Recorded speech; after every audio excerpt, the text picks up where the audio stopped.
بەناوی خوای بەخشندەی میرەبان خۆشەویستان و ئازیزان لە هەر جێگایەکان سڵاو و ڕەحمەتی خوای گەورەتان لێبێت.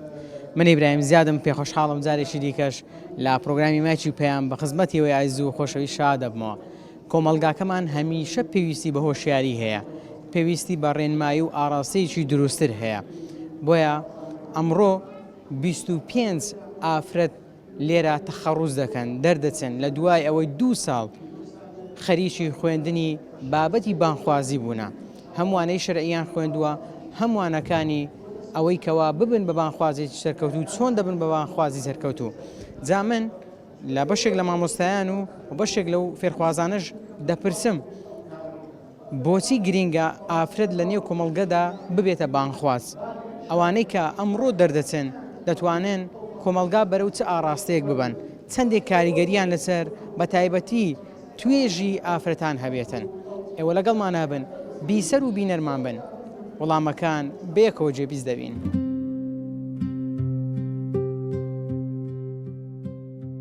کاک دکتۆر سلام عەلیکم. سلام ورحمة الله. باشن ئینشاڵڵا. سپاس دەکەم کاک ئیبراهیم جان.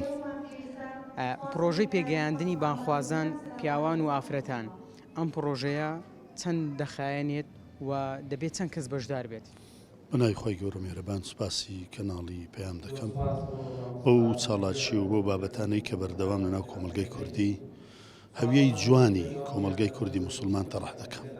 بابەتی پێگەیاندنی ئافرەتان لای ئێمە وەکو دەستگار و ناچی تەمەنی 11 ساڵە بەرنامە منهەزەکەی هەر بەشێک کە 2 ساڵ دێن داخلی ئەو دەورەیە دەبن. لەم 2 ساڵەیە جارێ مەرجی یەکەم دەبێ ئەوانەی کە دێن بەلایکەم 12 پۆلی 12 تەواو کردی یان بەلایکەم دەرچووی کۆلێژەکان بن یان زانکۆکان. ئەمە بەرجی یەکەمە. مەرجی دووەم لەو 2 ساڵە کە بەشدار دەبی ئەو 2 ساڵە منهەجی ڕۆشنبیری و ئاداب و هەنگاوەکانی بانخوازی بخینی. یعنی نزیک ناکەوێتەوە لە مەجای علومی شەرعی ئەو بابەتانە، بەڵکو هەموو بابەتەکانی پەیوەست بە بانخوازی ئەوە دەخینی. سێم خاڵ ئەوەیە کە ئەو 2 ساڵی لە هەر 3 مانگجارێک مخەیەمێکی عملی پێ دەکەین. ئەو مخەیەمە چ دەکا لەو 3 مانگەی چی تەڕح کردیا ئەوە دێ بە عملی، بە کردداری، بە پراکتیک مەنەسەی بۆ دادنین، مایکرۆفی بۆ دادنین، کامیرەی بۆ دادنین، واتە بە عملی ئەوەی دەڵێتەوە. چارەم خاڵ ئەو 3 مانگەی بڵێن منە هەر کۆرسە کە 3 مانگە لەو 3 مانگە دەبی 3 کتێبی بخینتەوە لەسەر بواری بانخوازی. جگە لەو 3ش دەبی 3 تەقریریش بەرزکاتەوە. جگە لەو 3ش 3 جار اختیبار دەکرێت یا لە ڕادوی یا لە تەلەڤیزیۆنی یا لە بەشی هەرزەکاران یا لە بەشەکان کە بە عەمەلی دەبێت چی محازەرەی بدا. کە 2 ساڵی تەواو کرد ئەو منهەجانەی هەموو تەواو کرد ئەوجە بەحسێکی ورد دەنووسی لەسەر بابەتێکی بانخواسی.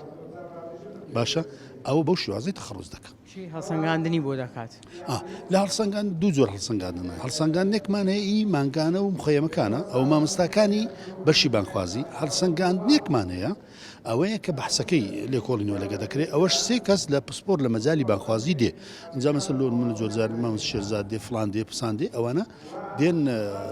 بڵین دیراسی ئەوکەی دەکەن بەحسەکەی دەکەن. بانخواستان هەبووە لەلایەنەکانی دیکە سەرکەوتوبی لە توێژینەوە سەرکەوتو نەبووبی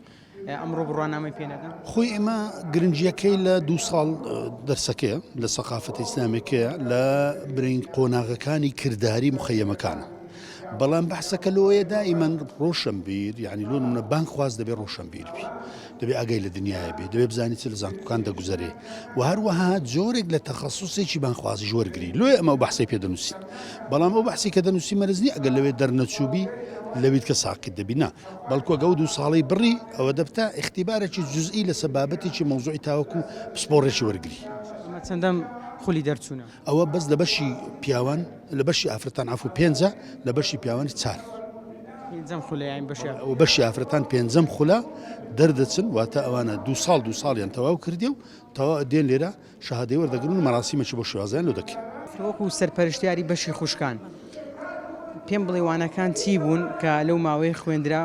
و ماوەی چەندیش دەبواە ئەو فێرخوازە ئەو کەسەی کە تەخەڕوز دەکا ئەمڕۆکە دەبواە بەشدار بێت لەوانەکان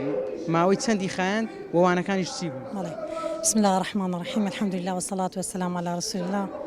بخێراتنەی گەرمتان دەکەم سپاس لە بۆ پەیام کە ئامادە بوو لەگەڵمان ئەمە کە هەستمان کرد فەراغەکی زۆر لەنا کۆمەلگایەیە خەڵک کاری چاکە کاری بانگەوازی و ئەمر معروف و نەهی لە منکەر تەنها بەسەر پیاوان و مامۆستایان دەسەپێنی پێمان خۆش بۆ ڕاستکردنەوەی ئەو بیرکردنەوەی بکەین کە خوای گەورە ئەمر بە ئافرەتانش دەکات لە ڕێگای ئاەتی والمؤمنون والمؤمنات بعضهم ئەولیا ئەو بعض ئافرەتان پشتیوانی کاری چاکەی پیاوانن لێ بڕیارماندا پەیمانگەی پێگاندنی بانخوازان لە دەستگای ڕووناچیدا بمەزرێنین بۆ ئەوەی ئەو فەراغە پڕ بکەینەوە کە ئافرەتانی شەستی بەرپرسیاریەتکەن لە بەرامبەر دینی خوای گەورە و گەیاندنی کاری چاکە هەبیتن. سپاس لە بۆ خوای گەورەوە 13 ساڵە ئەو بەشەمان ڕاگەیاندیە ئەو پێنجەمین وەجبەی قوتابیەکانمانە کە دەردەچیتن سەرەتا کە قوتابی وەردەگیرێ مەرجی تایبەتی خۆی هەیە بۆ نمونە دەبی خەریجی کولیۆ یا مەحەد بیتن کەمترین یان دوازەی ئامادەیە خوێندوێتن قورئانی جوان بزانی بخوێنیتەوە لە زمانی عەرەبی تێبگاتن هەندێک مەرجی سەرەتایی داپۆشراوی ڕێکپێکی بی چکە ئەو بەشەکی تایبەتە لە بەروێت و بانگەواز دەکەی وەکو قودوەک تەماشا دەکرێت ئەگەر سلوک و ڕەفتار و شەهادەکەت نەبیتن لەوانەیە خەڵک ئەوها گوێبیستت نەبی سەرەتا کە قوتابیەکان دێ ناویان تۆماردەکەن 2 ساڵان ئەمە لە گەریان دەبین ئەو منهەجانەی کە دایان خوێنێن ڕۆشنبیری بانخوازیە بە زۆری زیاتر ڕۆشنبیری بانخوازیە لە گەریشی هەندێک علومی شەرعی دەخوێندرێ بەڵام زیاتر ئەمە گرنگی بە ڕۆشنبیریەکەی دەدەین وەکو ئەوەی کە فەنی قسەکردن و هونەری قسەکردنی ڕێک بخەین لەو لایەنەی کە شەرم قسەکردنی نەبیتن لەلایەکە وەکو ئەوەی کە ئەخلاق و ڕەوشتەی جوان پێشکەش کۆمەلگای بکە سلوکی ڕێک بیتن ئەو لەسە ئەو بنەمایانە ئەمە کاری دەکەین سێ منهەج دەخوێنین ساڵی منهەجەکان لە خۆی نارێم لە ڕۆشنبیری دەبینتەوە لەگەر علومی شەرعی لە هەفتەیەک چەند ڕۆژە و چەند وانەش ینی کەوانەی بۆ من لە هەفتەیەک چەند ڕۆژ دەخوێنرێت هەفتەی ڕۆژێکە لەبەر ئافرەتەکان لەوانەیە تایبەتتر بن زروفیان لە بەرمار و منداڵ هەفتەی ڕۆژەکە 2 ساعتونی و لەگەرمان دەبن و بجگە لە دەرسەکانیان هەموو 2 هەفتە جارێک راپۆرتی لەسەر بابەتەچی دەنووسن عنوانی بابەتیان دەدرێتێ و ئەمان راپۆرتی لەسەر دەکەن مانجی جارێک کتابەشیان دەدرێتێت جگە لە منهەجەکەی کە هەیتیانە مانجی جارێک ئەو کتابی دەخوێننەوە تاوتوی دەکەن دیسان راپۆرتی لەسەر ئامادە دەکەن لە بۆ ناسینی کتاب و لە بۆ خوێندنەوەی زیاتری خاتونەکان ئیجبارە ئەوە وەکو منهەجدامان نایە سێ مانگ جارێک مخەیەمەچانەیە لەسەر بابەتی واقعی لەسەر بابەتەی گشتگیر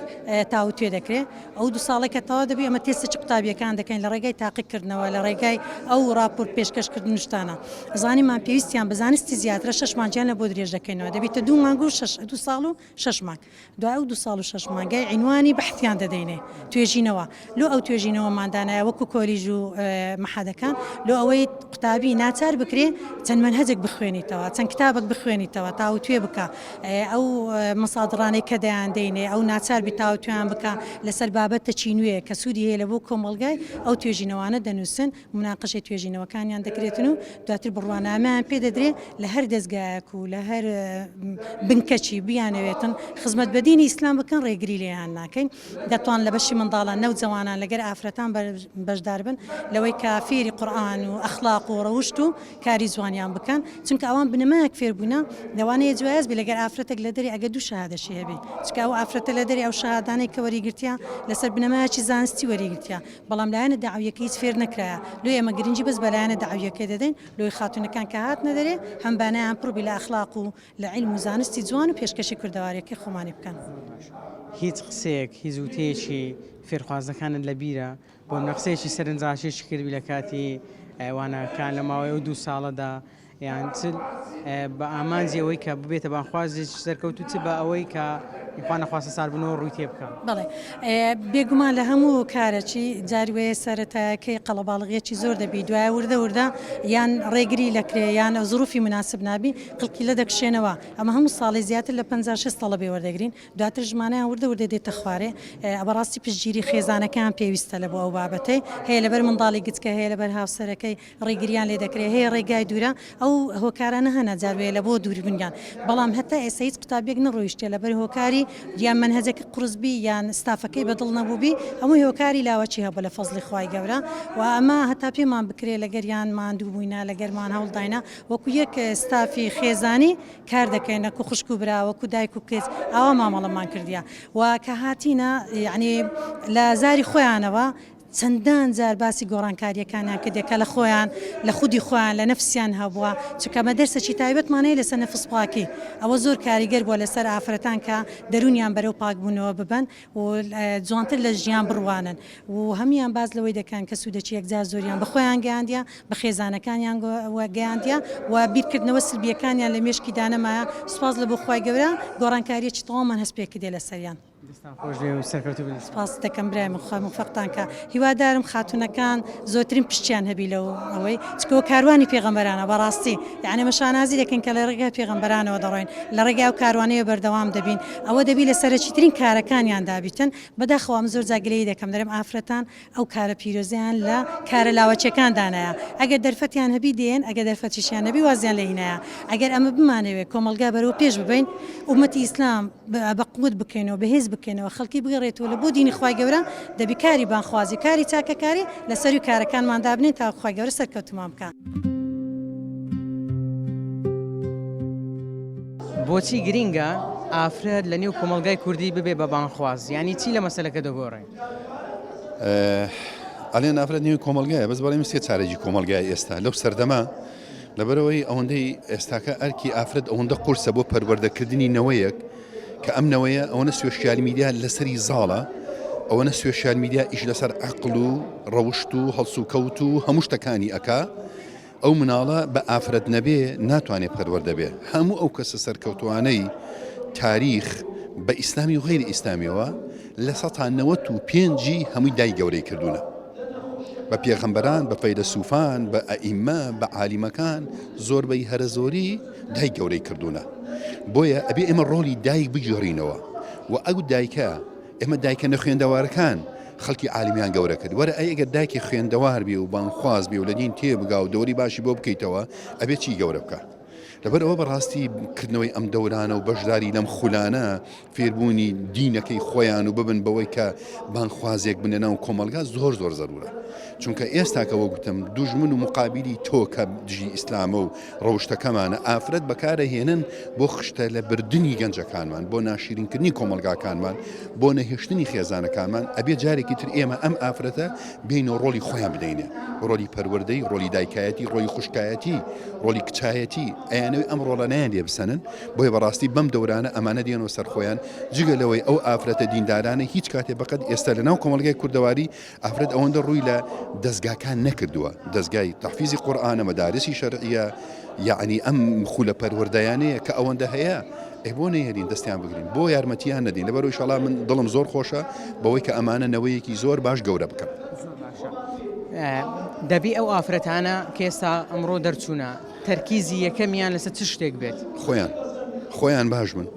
خۆیان تۆکمە بن خۆیان ئەهلی علمن خۆیان ئەهلی تەقوا بن خۆیان 100% بۆ خوا یەکلا کرد بێتەوە خۆی گەورە خۆی شتیان بۆ ئەنێرە دوو ئەوەیە کە زیاتر پەرە بە عیلمەکەیان بدەن زیاتر لە دین تێ بگەن سێ جورئەتی ئەوەیان هەبێ ئەو تاقەوتوانەی کە هەیەە لە شوێنی خۆی لە کاتی خۆی بتوانن خزمەتی پێ بکەن و لە مەجالێک لە مەجالەکانە بتوانن خزمەتی ئەم دینە بکەن ئەوەیە کە لەمە دوا هیچ کەسی ڕێگر نەبێت لە ڕێی ئەم ئافرەتانە کە بچێتە ناو دەستگاکان بچێتە شوێنەکان بۆی نەسیحەتی کچەکانمان بکە جگە لەوەی کە ئەمانە هەریەکە ئەبن بە شتێک لە دەستگاکان لە مامۆستا بن ئەبنە دکتۆر ئەبنە هەر بوارێک لە بوارەکان ئەبێ بەڕاستی ئێمە بتوانین ئەم ئافرەتانە ڕۆلی خۆیان ببین جارێکی تر لە ئیسلاحکردنی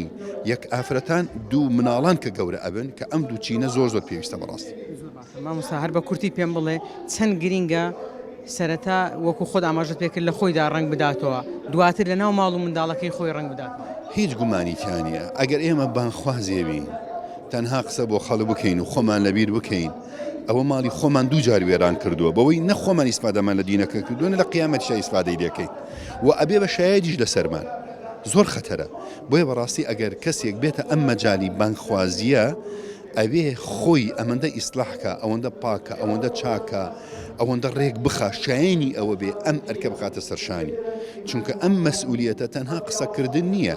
ئێستا هەندێ ینی خەڵکێک بانخواز بێ هەر شتێ بێ تەنها قسە فڕێ بدە یە قسە فڕێدان هەموو کەسە زانێ زۆر ئاساییە بەڵام ئەوەی کە گرنگە ئەو قسانە لە کانگای ئیخلاسەوە بێتە دەرەوە لە دڵێکی پڕ لە خۆشەویستی خواوە بێتە دەرەوە ئەو کاتە بۆ خۆی کاریگەری ئەبێ بەڕاستی بۆیە ئەبێ ئەمان ئیش لەسەر خۆیان بکەن چاوەڕی پاداش لە هیچ کەسێک نەکەن و بۆ هیچ نیەتێکی دنیایی ئەم بانخوازیە بەکار نێنن نە بۆ گیرفان نە بۆ ورک نە بۆ ڕابواردن و نە بۆ دنیاش.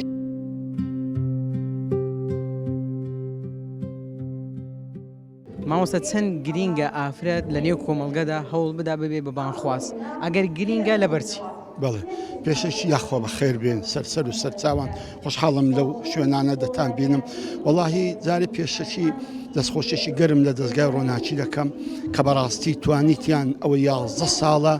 بێن ئەو فەراغی لە ناو کۆمەلگا هەیە کە دروستکردنی بانخوازانە و بانخوازی سەرکەوتووە بە تایبەتی ئافرەت بەڕاستی ئیشێکی باشی تێدا کرد ئەوە الحەمدوللا یعنی خودی پێنجەمیتیان ئەنی بەڕاستی خی گەورە ئەنی پر بەدڵ دوعان لۆ دەکەم خی گەورە لێیان قبول کە سەرکەوتویان بکە خاڵی دووەم بەڕاستی زۆر پێویستە ئافرەت بێتە ئەو مەیدانەی چونکە ئێمە کۆمەڵک موازی هەیە کۆمەڵک شوێن هەیە کۆمەڵک کێشە هەیە بەڕاستی پێ ناکرێت قسەی لێ بکە یان سەرکەوتو نابی لە قسە لێکردنی بەڵام ئەگەر ئافرەتان بەخۆیان بێن بەڕاستی زۆر سەرکەوتو ئەبن بۆیە نەفەسی ئافرەت هەڵس و کەوتی ئافرەت هەمسەی ئافرەت یعنی هەست و شعوری ئافرەت جودایە لەگە پیاو بۆیە ئێمە ناتوانین بەڕاستی حەقی وتاری ئافرەت بدەین ئەگەر ئافرەتێک بەخۆی نەبێتن جا بۆیە بەڕاستی زۆر گرینگە ئێمە بین ئیحتیمامێکی تایبەت بە پێگەیاندنی بانخوازانی ئافرەت بدەین بۆ ئەوی بتوانین لەو کۆمەلگای ئێمەدا کە بەڕاستی بەداخەوە بانخوازانی ئافرەتی خراپ زۆر بووە ئەوانەی کە خەڵکی لە ڕێدەردەین ئەو کەسانی کە بەڕاستی خوشک و دایک و چیژەکانمان لا ڕێدەکەن ئەوان زۆرترن زۆر پێویستمانە بەڕاستی کە وەزبە خوشکانی ئێمە فێرە ئەو بانخوازیە بکرێ فێرە ئەو زانست و ئەو شتانە بکرێ ئەو ئەدەوات و پێویستیانە بکرێ کە کاری بانخوازی پێدەکاتن جا بۆیە بەڕاستی زۆر بە زەروری دەبینیم ئەو ئیشە و هەموو ڕێکخراوەکانی تر حەقە بیکەن و هەموو ڕێکخراوەکانی کە غەمی دین و ژینی خەڵکیتیان غەمی پاراستنی بەها ئەخلاقە جوانەکانی کۆم و کوردەواریتیان بەڕاستی هەموو بێن لەو شێوە ئامادەکردنی ئافرەتانی باخواست بەشداری بکەن بۆی بتوانین ئەو کۆمەلگایەمان بە پاچی و بە ئارامی بێڵینەوە ئەرچی هاوسەر ئەرچی باو ئەرچی براتێ بۆ ئەوی پاڵپشتی بکە وەڵای ئەرچی برا باب مرد ئەوەیە کە ئەو تەژیعی ئەو ئافرەتێ بکە تەژیعی خوشکەکەی تەژیعی خێزانەکەی تەژیعی کچەکەی بکە کە بڕۆ ئەمن هەموو شت لە بۆ فراهەم دەکەم ئەمن وانی فراغەکان لۆ پڕ دەکەمەوە لۆ چونن لۆ هاتنن لۆ ماڵێت هەموو دەتوانم پشتیوانت بکەم چونکە ئەگەر بەڕاستی عائیلە پشتیوانی خوشکەکانمان نەبن دروست نابن لە ماڵی کاکە بە دەرچی ئۆنلاین دروست نابن یعنی دەبی ئەوانە بێن عملیان بخوێنن عملیان لە خزمەت مامۆستایەکان بخوێن بۆی بتوانین بەڕاستی ئەم فراغە گەورەش لەناو کۆمەلگادا پڕکەینەوە کەواتە یعنی باری قورسی ئیشەکە دەکەوێتە سەر باب و برا و مێردەکانیان زۆر باشە مامۆستا مە با کۆتا پرسیارم بیتن چەند گرینگە ئەو بانخوازی و ئەو بزانستی کە فێر بووە سەرتا لە خۆی پاشان لە ماڵەوە ڕنگ بداتەوە طبعا یعنی دەبی ئەوەل زاری بەڕاستی ئەو علم و معریفەت و زانستی کە وەریگرتیە بەڕاستی بەخۆی جێبەجێ بکە لە خۆیدا لە ئاکار و هەڵسان و قسەکردن و لە عیبادەتەکانیەوە دیاربی لە شەو نوێژەکانی لە قورئان خوێندنەکانی لە زیکرەکانی لە ئەخلاقە جوانەکانی دیاربی زعما چ لە بانخوازێک بۆم قسەی گەورە بکە وەڵام هیچ عەمەلی نەبی شتیوان نییە چونکە خەڵک قبوڵی ناکە پاشان ئەو ئیخلاسیەتی ئەو پاچی کە لە ناو دڵیتی ئەو زۆر کاریگەرە پاشان نزیکەکانی و ئەنذر عەشیرەتەکە الأقربین نزیکەکانی خۆت دەبی بەڕاستی ئەتوو مەسەڵەن مێردتە مەسەڵەن بابتە براتە منداڵەکانتە دەبی ئەوانە بەڕاستی چکۆ خەڵک دەری ئەگەشتێکی چاک و پاک باید و منداڵەکانی خۆی بەجێ نەدەکرد یان لە مێردی خۆی بەجێ ناکەم کەس و کار کەواتە بەڕاستی ئەوەی يعني أو توجيه قرآني وأنذر عشيرتك الأقرب أو زار نزيك كان يخد كان نزيك كان يخد أو زهيدي برو بعضنا جورا كان درو ديناكم القبوشي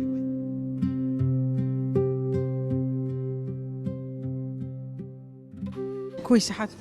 خوای بزیابێت توی باش باش إنشاءالله لخوای بسیار أو قول جوانا لو شيء لو کچەکەم هنا خروجي كذا سندرت فيها خوي والله زۆر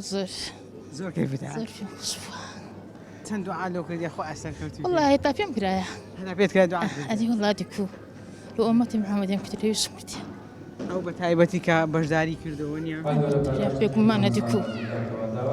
دڵخۆشی لە خۆشیان قسم پێ ناکرێت دیکو بەس دەکەم دریشتت بڕەوە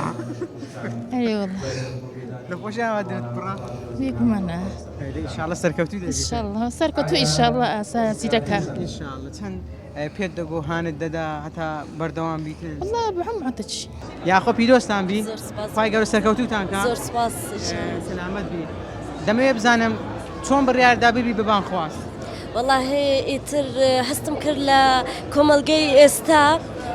بابەتی ئیسلامی لە ڕووی بابەر توناوەڕۆکەکانیەوە لە ڕووی شەرعیەوە گەیشتی تا ئاستە چینزم بەهۆی هەندێک کەسی یعنی کە نەشارەزان لە دین بە شێوازە چکەم لێ بڕیارمدا بچم بەشداری بکەم ئەو ئۆفرەش مامۆستا بەدریە بوو ئیتر بە هاتو پێی گوتین ئەمنیش پێم خۆش بوو وەکو بانخوازدار شتە غەڵەتەکانی کە تیانگاندینە ڕاستی بکەمەوە. چێ هاندەری تو بوو پاڵپشتت بوو هانی دەدای وەڵا بە دەرەجە یەک داکم و بابم لەبەرەوەی داکەم لە منداڵیەوە زۆر پێمانەوە مادی بووە و بابم لە هەموو ڕۆچی داکەم بابم دواتریش مامۆستاکان یاربەتی دەڕۆ هاتی نا پیرۆزبایی لێ ئەرێوەڵا بەس زانتینە چەندت خۆشە کە دەبینن کە دەبینی داک و بابت لێرەیە کچەکەیان ئەوڕۆ بوویتە بانخواست ئەمن هەموو ئاواتم لە هەموو ژیانم ئەوە هەموو هەرچی بکەم لە ژیانم بەس سەری داک و بابم برندکەم یعنی ئێستا خۆشترین هەستی من ئەوەیە کە بە دەرجەیەکتانیتم سەری داک و بابم برنکەم لە ناو هەموو عالەمێ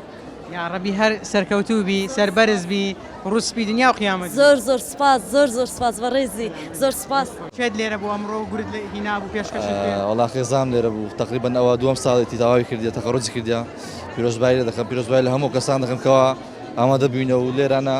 توانیتیان شادەکەەوە دەست بین چەندێت خۆشە هاوسەرەکەت بیتە بانخواست وڵا الحەمدولیلا خوای بە زیادی هەمومان درمان خۆشە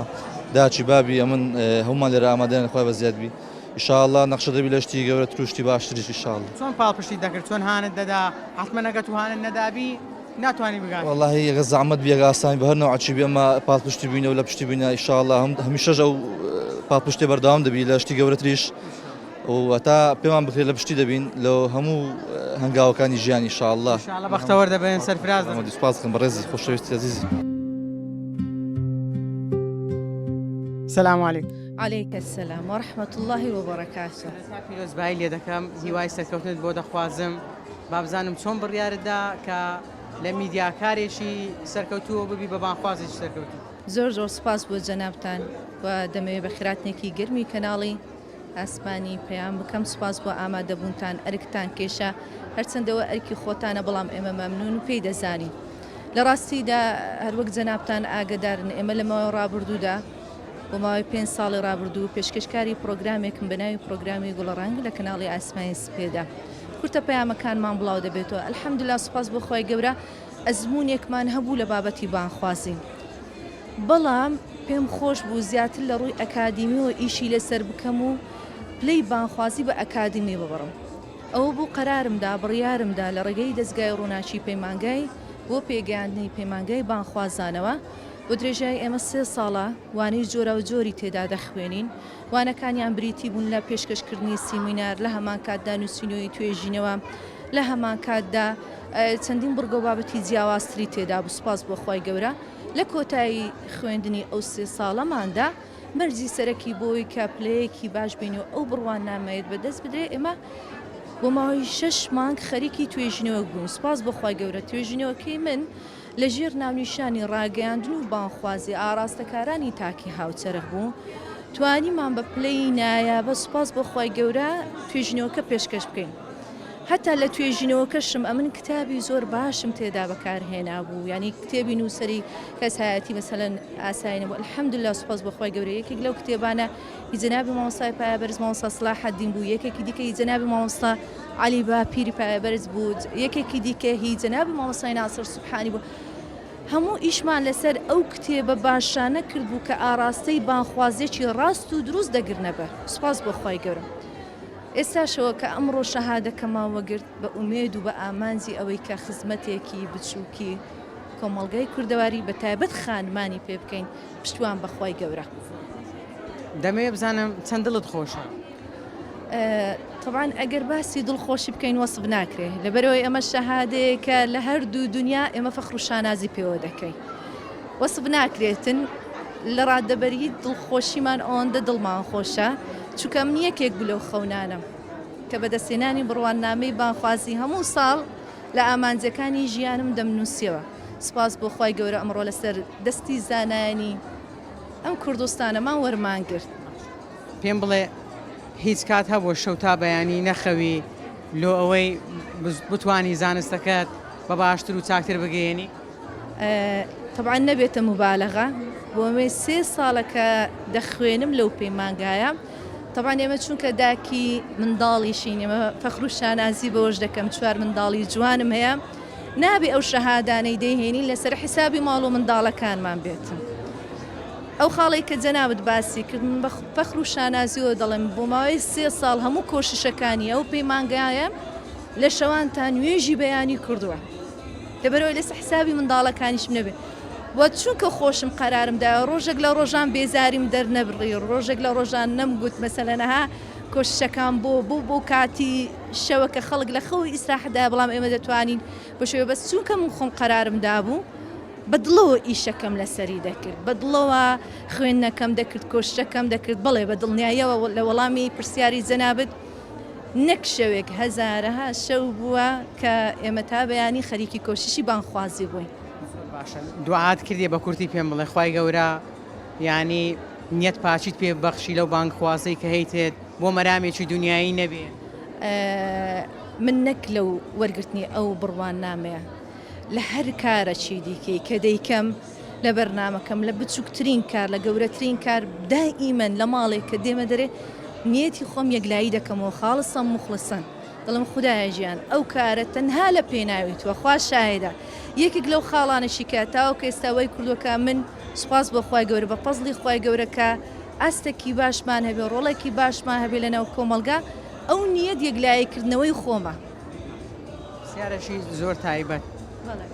هیچ کات گریای گریانی خۆشی بووە جاروە هەیە ئینسان ماندووە بێتاقەتە کوششەکانی لەسەر زۆرە بەڵام ئەمیش هەر ئەوە بە ئەوەی دەبینم یعنی بەبارەشی گران نایبینم بە دڵخۆشی دەری دەبڕم ناشکر نیمە هاوسەرەکەت چەند یارمەتی دەرێت ئەکید 150 ئەگەر نەبێتە مبالغە لەو بابەتە ماجی کەم کاکێرش لەوەرە ئێرە قوربان بەس دەستێنانی ئەو هەموو ئەو شەهادانە لە جەنابیانەوە دێتن لەبەرەوەی کە من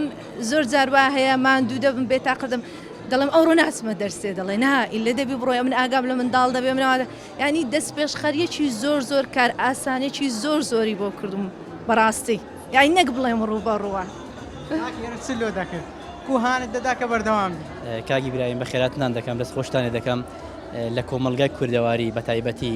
ئەگەر کەسێک پاڵپشتی ئافرەت نەکە ئافرەت ناتوانێت بێتە مەیدانەکە سوپاس بخوای گەورە ئێمە توانیمانە من بۆ خۆم پاڵپشتێکی باشی بم بۆ خۆش توانایەکی باشیە بەڵام الحەمدولله سوپاس بخوای گەورە من بە هەموو توانایەک بۆ خۆ دەزانێت من لە ڕاگەیاندن ئیش دەکەم ماوەی 6 ساڵە ئەو بەرنامانەی کە خاتو زەهرا پێشکەشی دەکات و ئەو کورتە ڤیدیۆیانێک کە بڵاوی دەبێتەوە هەمووی بۆ خۆم تەسویر و مۆنتاژەکەی بۆ دەکەم و پاڵپشتێکی باشی مادی و معنەوی